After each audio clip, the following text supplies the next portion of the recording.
Welcome to Positive Charge, a new podcast from GeekWire, brought to you by Amazon Sustainability. I'm Lisa Stifler. I'm a former cell biologist turned journalist who covers beats including sustainability and energy for GeekWire, the business and technology news site based in Seattle. And I'm Laura Scott. I'm an independent audio producer and journalist with a lifelong interest in science and the environment. On this episode, fusion energy. We go inside the high-stakes race to recreate the power of the sun, touring two Seattle area startups racing towards fusion power. One of them, Helion Energy, has staked a claim that it will be the first to do it. 2028 is their audacious target for getting energy on the grid, and they're building a site called Orion in central Washington. After 70 years of trying, can anyone finally surpass break-even, getting more electricity out of fusion than you put into it? What is fusion? What is fusion? Fusion is a really cool way to make energy. It's so exciting. It's a crazy area of innovation and technology. It's the holy grail of clean power. It's creating a star in a jar here on Earth. And the need for this power has never been greater. We're racing to build AI data centers all over the place. So I've heard. Fusion sounds weird. Like people don't know what it is. It's like it's another form of nuclear energy. What is it? But you already know what it is. Do I? Yeah, What is it, Lisa? We are trying to do what the sun does. The sun is the ultimate fusion machine. It's this churning ball of plasma. It's super hot. It's smashing together atoms. It makes them fuse, and then it radiates energy. And that is what sustains life on the planet Earth. So you already know it. You already know what fusion is. It's out there. It's glowing right now. And yet, despite decades of work by scientists, no one has been able to do this. They cannot tame these reactions and produce fusion energy in a useful way here on Earth. It's kind of bonkers, actually, to think that you could replicate the physics sufficiently well of what the sun does here on Earth to capture that similar energy source. I know, it seems like an impossible goal. Like, we don't have the gravitational pull here. We'd have to make that fusion reaction so hot for it to possibly give us more energy than we're putting into it. Exactly. And they're trying, though, but they've been trying for about 70 years or more. And there's been real progress. I mean, the scientists keep advancing and making new discoveries that get them a little bit closer. They've got money like they've never had before. There's been about $10 billion invested into these companies by investors. Thanks, AI. It is good for driving tech companies to invest in clean energy. Plus, there's support from governments. And so people are getting kind of excited. They're setting goals. They're saying like, yeah, actually, we're really going to do this. There are like 36 companies that have said within the next 10 years, they are going to commercialize fusion. I was really excited to meet David Kirtley. He's the CEO and co-founder of Helion. There's now not just push, it's not just us saying, hey, we got to go solve climate change. Here's a technology to do it. But the market is saying, man, we need every source of electricity that can come online and be low cost and reliable. And fusion should be a part of that too. Let's go invest in that. So it's enabled us to do what we've been able to do in the last 2 years of ramp up our timelines, go faster than we had originally planned. So yeah, we couldn't figure it out for 70 years. But I mean, Helion's goal is what, 2 years away? 2 years away, 2028. Yeah, so there are two startups in Washington State, just north of Seattle. They're about 4 minutes apart from each other as the car drives. So we went to visit Helion Energy and Zap Energy. You've been to both Helion and Zap before. It was my first time touring these two totally different fusion companies. What is your impression of Helion's Polaris? Because you've actually stood next to that machine. I have. I've stood over it. So it's their 7th generation prototype. It's about 60 feet long. It is in this room with these super thick walls to shield the radiation that's released. It's a vault, really, that you go into where this device is. And all through this room are these miles and miles and miles of black electrical cables that plug into Polaris and then stream out of the room to these rows and rows and stacks of capacitors. They extend a couple stories high. And those are the electronics that provide the electricity. You kind of juice them up like a battery and then send a surge of energy right into Polaris so that fusion takes place to create the plasma and to do the fusion. So inside Polaris, inside this 60-foot long fusion device, is this hourglass-shaped interior what they do is they create these really strong magnetic fields, and they start squeezing the plasma inside of your hourglass. And so then they can move that magnetic field so it keeps squeezing, and it pushes, I think of them as like little jelly beans of plasma that have helium and hydrogen ions in it. And you push them and you push them and you push them, and then they collide right in the middle of the hourglass. And, they go really fast. They don't just sort of mosey towards each other and collide. They're going 1 million miles per hour. And so they jam together, and then they get even hotter. The magnets keep squeezing even more, and it heats it up to 200 million degrees Celsius. Well, they're not there yet, but that's where they need to get to. And that's more than 10 times hotter than the center of the sun. And then once they're in there, they fuse, and then they release energy, and the plasma expands and pushes against the magnetic field. Stay with me. And that creates a current. And then that current produces electricity. You can capture it as electricity, just the way that the brakes work in an EV, where you push on it, it creates a current and electricity, and that flows back into the battery for the EV. In this case, it captures that electricity, and that flows back through all those miles of cables back to where the capacitors are, and then that would be energy that could go on the grid. Oh, and then they have to do it all over again. You just do it over and over and over and over. You pulse and do it and do it and do it. We met with Manav Singh, who's the director of electrical engineering at Helion. And he said that they basically keep pulsing through Polaris with tests like a 9 to 5. Yeah, they have to just keep perfecting this thing. I think it's uncommon. That's kind of the summary is the way I put it. I don't think most people are doing fusion on a sort of normal work schedule like we are. And that is how, in theory, they want to put energy on the grid. Someday. This is so cool. I mean, it sounds like science fiction. I'm also, when I think about that magnetic force field, I just think about how when you hold two magnets the wrong way against each other, you just push and push, and they'll eventually freak out and not connect with each other. Yeah. So that's it. The poor little plasma's right in the middle of that, getting scrunched and getting hotter. And those atoms that are in there, they don't want to fuse. They repel each other. And so you've got to get them so hot and so energized, and there's so much pressure that they kind of fall apart, and they just go whoop, and then they do finally fuse. I describe them as sad, but Manav said he likes to think of them as happy. These unhappy ions are finally like, oh my God, all right, fine, we'll fuse. I like to think of them as happy ions. Okay. And I think our goal is that they make as many friends as possible in there. I don't know, you're forcing them to unite, and they don't want to, but that's okay. He knows more. I'm not a physicist. So you got to go to Helion for the very first time in Everett, Washington. What did you think of the place? When I pulled up, there was a very smiley security guard who also really meant business. I tried to walk towards the front doors, and he was immediately like, hello, who are you? Come over here. What's going on? And I nervously tell him I was there to tour. You weren't there yet. I showed up by myself first, and he allowed me into the building, and then I got passes. I had to give them my ID. I had to lock my phone in a lockbox. I said, is it okay to bring in audio recording equipment? Luckily it was. But it was just a level of security that I've never seen at any facility before. It's kind of wild. I mean, I don't think you look like an industrial spy, but I mean, I guess you've got to just be careful about That's these what would things. make me a perfect industrial spy, Lisa. That's right. That is true. That is true. Well, and I mean, and I know what they would say to explain why they do this. Like they are hyper private and secretive about their stuff. I mean, and that extends from, letting people into their space as well as what they share publicly about their research and about their progress. Like a lot of these companies, write scientific articles, get them published, they speak at conferences, and Helion just doesn't do that. And it's because back in 2015, they did their first paper, and then shortly thereafter, a Chinese website posted a graphic of a device that they felt like looked a lot like what they were doing. Ooh. And they're like, nah. Yeah. So then they have a reason to be a little bit paranoid about me. Yeah, about you in particular. Yeah. Absolutely too. So that's kind of their explanation. I mean, people get kind of critical because it's hard to know what they're doing and how much kind of progress they're really making. No one can really poke holes in it because they don't know what's happening, except for their investors in theory. What if we gave them like $1 and then we got to know all of the secrets? Tell me. So what's the threshold for being a Helion investor? It's higher. It's You much think? Yeah. a little bit, yeah. So and then once you got inside, what did you think? What did you see and think? It's a very modern facility.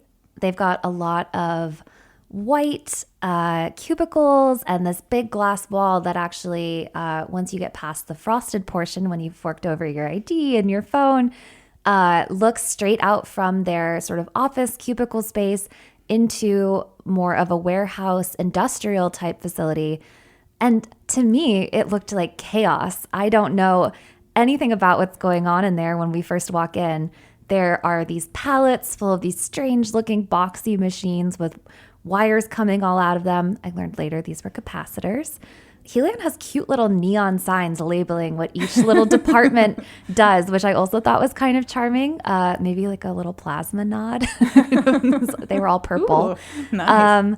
And that integration between the cubicle office space and the production floor feels really seamless. Like their lunchroom with refrigerators and sinks is right next to, guys in bandanas and long beards who are soldering wires together on all these capacitor machines. There was a lot going on. It was very busy. And it felt like we were in a full-scale manufacturing facility. Yeah, I mean, they really do cram a lot in there.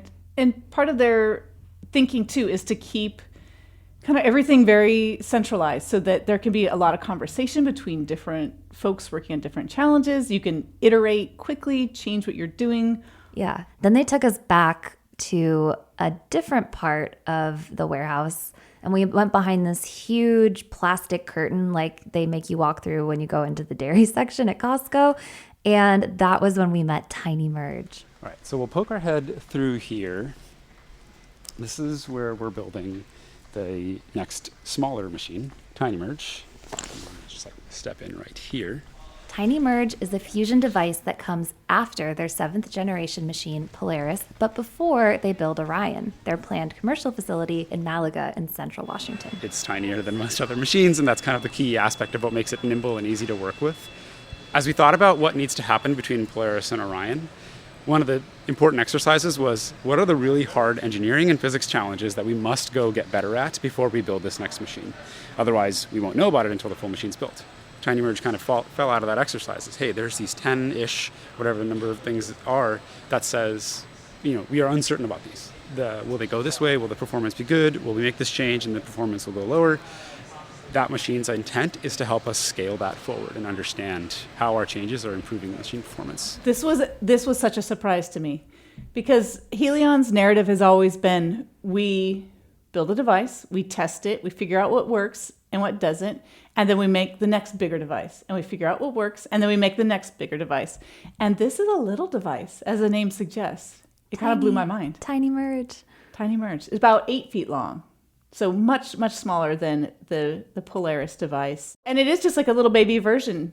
What did it look like to you? It kind of looked like a jet turbine. It's got all kinds of circles smushed together on it. And then it felt very sci-fi alien-esque because there's tons of wires coming out of it. I mean, more wires than you could ever possibly imagine. And they're being wrapped around shelving in the larger room. And that was actually a huge part. They were talking about cable management was one of the main things they were trying to test with this model-sized version of a fusion device.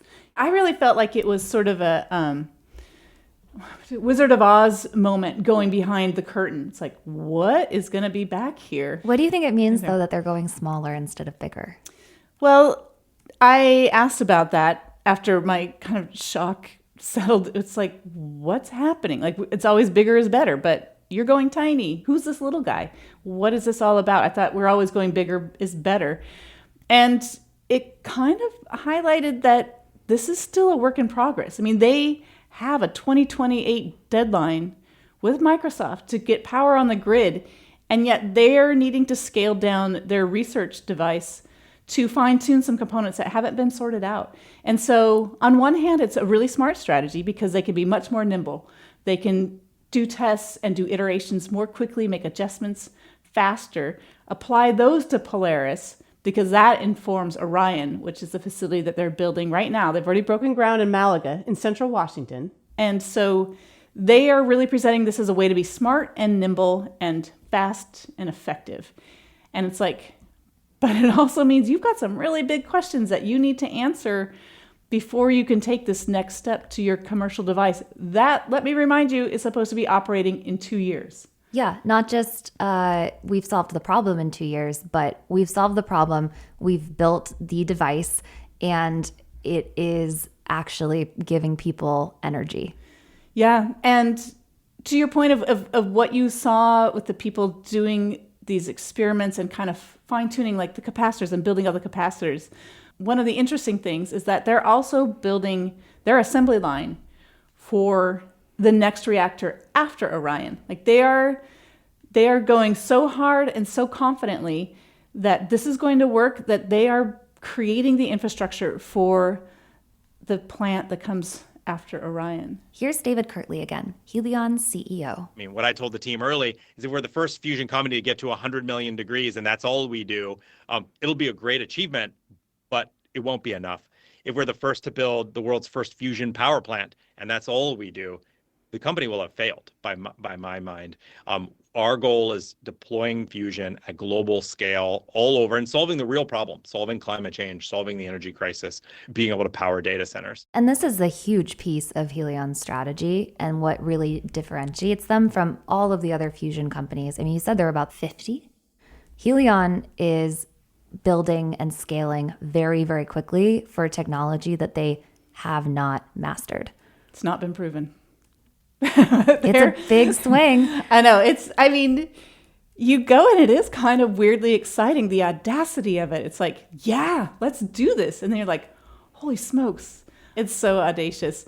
And maybe it'll work. I mean, they keep making progress and they just have to keep proceeding. Like they're going to be able to solve that next technical physics hurdle that they come to, that they're going to make this happen because the energy is in such demand that they want to just seize this momentum and have everything in place, assuming that it works, that they can just like keep pumping these things out, just keep cranking them out. They'll figure it out, and then they will maybe they won't even be the first ones to figure it out, given how many people are chasing this, but they could be the first ones to operate it at scale.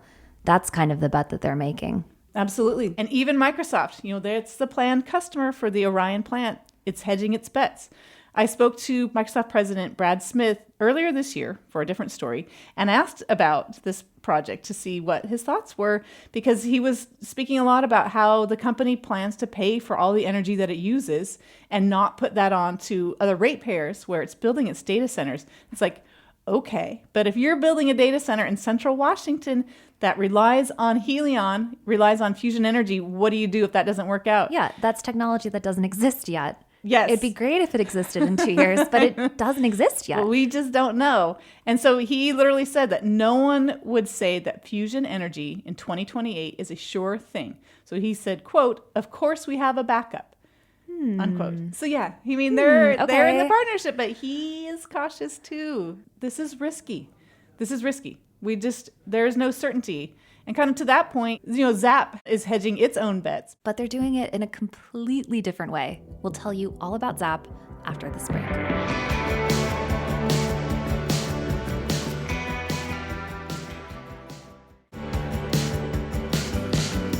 So we arrive at Zap a few days later, just down the road. What did you think of Zap? No security. Totally innocuous office building type space. Zap's comms person came right out to let us in the door, just waved us in, badged us in. There's no front desk. There was no locking of the phones or wearing of badges. That's a lie. We wore badges. Yeah, never mind. But they're pretty generic badges. Yeah, kind of guessed. Yeah. They didn't have our names on them or anything. No, exactly. Yeah, no ID was reviewed. Yeah. And they felt a little bit more standard issue corporate. Their device is smaller than Polaris, although not by much. Maybe about a third as big. So they're just not pumping as much power into it. Okay. And that's one of the things they kind of tout as one of their selling points is it's going to be more affordable to run and require less energy to do it. I'm going to tell you a little bit about how Zap does it. Because most companies are using magnets to control their plasma. Because plasma is this crazy fourth form of matter. It's sort of liquid, it's sort of gas, it's super hot, it's really energetic. how do you hold such a thing? And so they are using a physics phenomenon called the Z-pinch. And this is a thing that happens when you shove a bunch of energy through a plasma, and it creates a magnetic field that you can control. And so it kind of flows around the plasma, squeezing it tighter. So it keeps getting hotter and more pressurized. In Zap's fusion device, and it's about 12 feet long, and the super skinny ribbon of plasma is about 2 feet long. And so what they do is they put in a puff of a gas, hydrogen ions, like heavier hydrogen than normal hydrogen. And they poof it in there, and then they send all this current into it, and it creates their plasma. And so when it gets enough pressure and temperature to do fusion, it releases these particles called neutrons, and those are captured by a circulating liquid metal blanket that surrounds the plasma. And that is what captures the heat that is turned into energy, ultimately. And then again, that starts all over again, too. They're pulsing and pulsing and pulsing and pulsing. Much faster than that. I can't even say it as fast as they have to do it. And that's... Pulse. Exactly. So now we're standing on the ground floor of Century. There's actually a tank with a literal ton of liquefied bismuth under our feet. We got our tour from Matthew Thompson. He's the Senior Vice President of Fission Technology at Zap, and the material he's describing, bismuth, is a heavy, silvery metal that melts at a low enough temperature to be pumped around like a liquid.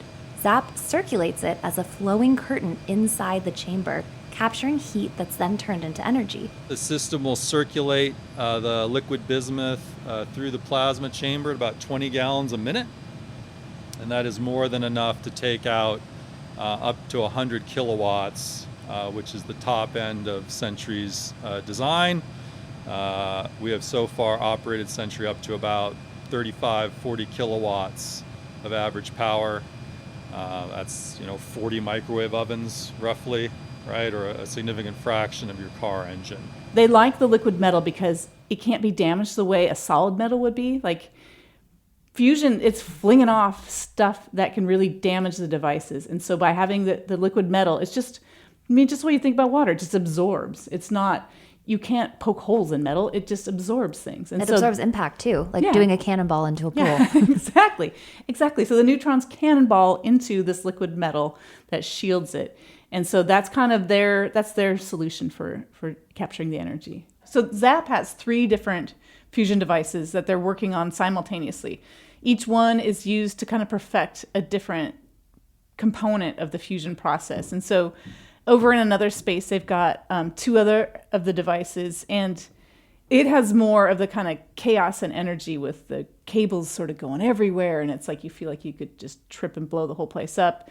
And there's kind of a more dynamic energy, I think, in that facility than the one that we went to, but they're both cool, science-y spaces. Yeah, I had that feeling too. It felt really cool to be in such an industrial space where they're testing, they're iterating, they're experimenting, but it's very hands-on and it felt very handmade. Yeah, absolutely. And that's it. I mean, they're really trying to perfect these things. So they really need to build it in-house to tweak it. It's like, nope, I need a little more of this, a little less of that to get it to be as optimal as possible, as quickly as possible. You can't just outsource that, really. Between the 3 Fuse series devices, one of them's running almost every day. So yes, we do pride ourselves here at Zap. We're one of the few fusion companies that actually makes fusion on a daily basis. And this is one of the reasons why we are very bullish about our ability to accelerate towards break even. Which is that physics term for getting more energy out of a fusion reaction than you put into it. And you will also note that these devices are quite small, which also means they're relatively inexpensive. So our rate of progress per unit dollar is one of the best out there. But that also is a smart chance to segue into their kind of pivot, because you hinted at it in the beginning, but this was more mind-blowing than Tiny Merge, like by a lot.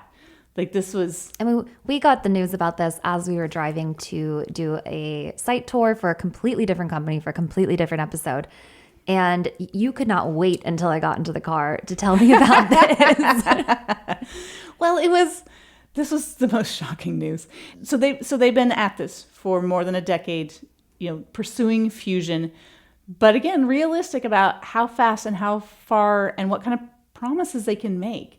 And so realizing that they can't promise fusion on a specific timeline, they've said, we're going to bring fission back into the mix here. Old school fission, the reactors that split atoms instead of fusing them, kind of like The Simpsons where Homer worked. Old school fission. But with a new school twist. Absolutely. And they say, I mean, even though fusion companies have liked to draw a bright line between fission and fusion, they acknowledge they're both nuclear reactions. And there's plenty of carryover between the two.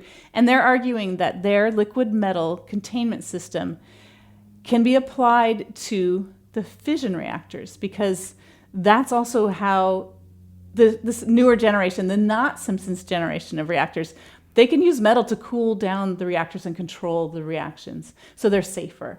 And so they're saying, well, we already know a lot about liquid metal in fusion. We're going to just apply some of that knowledge to fission because we know that fission works. We're doing it all the time. We've been doing it for decades around the world. There have been some hiccups for sure. Oh, beyond hiccups. Okay. And I think people are very afraid of fission too. But the new technology that they're applying to it, the new methods of making fission even safer are very promising. Yeah, and more palatable. The public, while there has been just like hard no, the public is like, well, maybe this actually could work. And now, reactors are being kept in service much longer than they had. I mean, the general public consensus around fission has changed so much that it actually is viable to say, yeah, we're going to pursue fission. And it makes sense because we can promise fission on a certain date, and that's going to create income that we can keep spending and investing back into the fusion in the hope that we get that as well someday too. It's a twofer. It's a nuclear twofer. I like it. Yeah. I mean, on one hand, you look at it and it could be like, are they admitting not defeat, but a higher level of uncertainty that maybe was appreciated previously? Or it's like, this is brilliant because this will generate revenue and keep it going. And these two pathways can evolve simultaneously and everyone will be the better for it. So we saw Helion and Zap, but they're not the only companies trying to solve fusion. And they're not even the only companies in the Pacific Northwest. Right, totally. So there are two others in this region. You have Avalanche Energy down in Seattle. It's kind of a newcomer. They've got a whole different take on this. They're trying to make these small scale devices. They call them desktop. They're pretty desktop. They're It's kind like of mini. Mac, basically. Well, okay, bigger than that, but still a much smaller scope. They kind of are looking in part at applications for like space travel or different things where, you need something smaller, more nimble. Now I'm thinking of Project Hail Mary. It could be. And then you have General Fusion. It's up in British Columbia. It's been around for a really long time. Been making progress like all the others, and it's looking to go public soon so that it can fund its endeavor. So they're trying to get to the finish line that way. And so, writ large, it's more than 50 companies around the globe that are working on this. And people kind of think that the most likely frontrunner is probably Commonwealth Fusion Systems. And that is in Massachusetts. It's got plans to build a facility in Virginia. It's raised nearly $3 billion, which is, something else again. How much has Helion and Zap raised comparatively? Helion just raised some more money recently this summer. And so they're at about $1.5 billion. And Zap is at $330 million. Okay, so Commonwealth is double what Helion has fundraised. Yeah, and Helion's way up there. And so one other interesting development with Commonwealth Fusion is in June, it released a bunch of scientific publications that it says validate its approach, give it a stamp of approval that your fusion technology could actually pull this off. And again, with Helion being so private, it's harder to judge that. And then you've got China, which is kind of a wild card in this. The Chinese government has invested several billions of dollars. Nobody knows exactly how much. But American entrepreneurs are anxious. That makes them really nervous. They're afraid that they're going to be able to take the tech that has been developed elsewhere and then make it happen. Get it across the finish line, scale it up, run with this the way it has with solar, the way it has with batteries. So EVs, some would say. EVs, absolutely EVs. So who knows? We'll see. What would fusion look like if it was able to enter our lives? Let's say Helion succeeds, and let's say fusion is operating in Malaga by 2028. How much does it cost? What does it look like? If fusion succeeds at some point in time, it will, all of the experts, even the people who just absolutely love fusion aren't like, oh yeah, we're going to just like knock down the dams and like put a blanket over the solar panels. Like, we will need all of the energy to meet the demands, and especially at the cost that the other things are available. It's like, at what point fusion could compete with solar? And that's definitely not in my lifetime. And so you will need this as a complement to other energy systems that are out there. So it would probably be deployed in more select scenarios. I mean, probably a data center who could pay big bucks for energy would be like, yep, sign me up. I'm going to do this. We wanted to get an outside perspective on what fusion would look like in the world in action. So we reached out and connected with Laura Burzak Hopkins. She is the Deputy Chief Research Officer at Princeton Plasma Physics Laboratory. And this is an institution that's been working in this space for 70 years. So she seemed like a pretty good person to check in with. So the promise of fusion is truly inspirational. It has this opportunity to provide robust energy to be delivered through a variety of means and mechanisms such that it can meet the need for the broad range. So be it small, deployable, or large city scale, there are fusion concepts that really span that breadth. And we know that fusion works really well. We can look up in the sky and we see the giant fusion reactor that is our sun. Do you feel more hopeful? I go back and forth. When I go to these sites, I do get excited. It's sort of intoxicating to think about, harnessing fusion energy and what that could unlock, to be able to have clean energy all over the planet, wherever it's needed. And they are so passionate and so committed and have been at this for so many years and really see meaningful progress. They keep hitting these milestones of hotter temperatures and faster firing of their fusion capacitors. And it's like they keep notching really important milestones, but will they add up to actually a commercial product? I don't know. Yeah, is it about it being commercial, or is it about it even being possible to do at scale? I guess they're kind of the same question. Yeah. I mean, the milestones, I think some of the real academic folks or the people in national laboratories would say it all helps. It's all building towards this knowledge base that could unlock fusion in the right hands. Maybe it has to change a little bit or whatever it might be, but it keeps adding to the understanding of how this can work, how you solve different problems, and new strategies for getting more energy out than you put in. That's the goal. That's Get the more goal. energy out than you put in. That's it. That's all we want to do. So how close are we? How realistic is this? We asked Laura from the Princeton Plasma Physics Lab. So my crystal ball is just as hazy as anyone else's. There are major scientific and technology hurdles ahead of us. That we know that. There's a reason we don't have fusion on the grid. It's really hard. We don't know how to do that yet. And that's okay. That's why there's so much investment and engagement in moving forward. And I do want to make sure to leave space for unique innovations that do leapfrog us ahead. We've seen definite examples of that across our history. We look back to World War II and the advent of radar. This was something that, of course, the people working on it wouldn't say it came out of nowhere. It came out of decades of foundational work. But to the public, it felt like it came out of nowhere.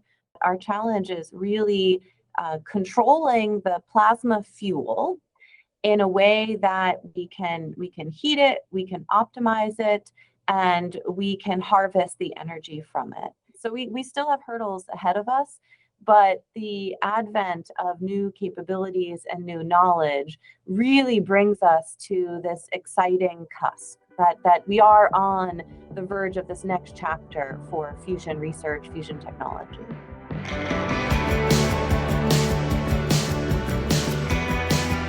Thanks so much for listening to Positive Charge. In our next episode, we're going to do something very different from fusion.